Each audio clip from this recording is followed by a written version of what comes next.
There are several updates today as Minnesota ramps up its efforts to fight and test for COVID-19. We are still struggling to get all of the reagents and all of the components necessary to test at the level we need to.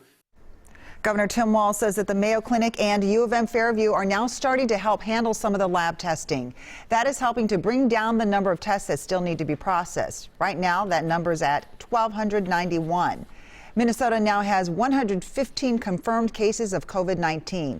2 of those people are currently being treated in an intensive care unit. In Wisconsin, there are 206 confirmed cases with 2 deaths.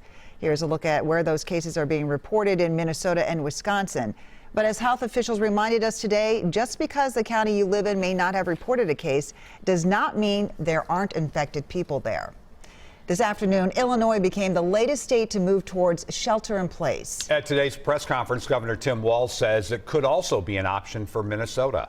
John Lauritsen shows us the progress the state is making and what new changes could soon take place.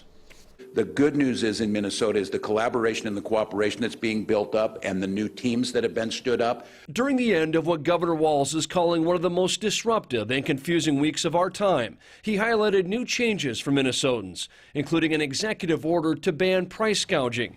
Minnesota was one of the few states that didn't have price gouging laws in place. Making sure, again, we're protecting citizens, but we're protecting legitimate vendors who are selling things the way that they should. Another order will allow the Department of Human Services to continue to deliver services safely and without delay, which impacts older Minnesotans and people with disabilities. And then I want to talk about the child care piece of this. Walz also announced a partnership with the YMCA to provide child care and distance learning for K-6 students at 38 locations across the state.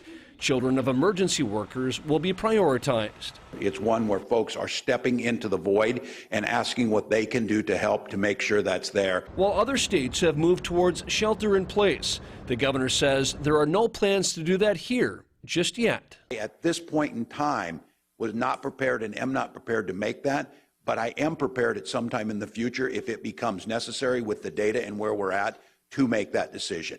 State health officials say they are confident that mitigation will help slow the spread of COVID-19, but only if Minnesotans take it seriously. If people who are sick continue to go to work and go out in public and spend time with others, they are undermining all we as a community are trying to accomplish. John Lauritsen, WCCO 4 News.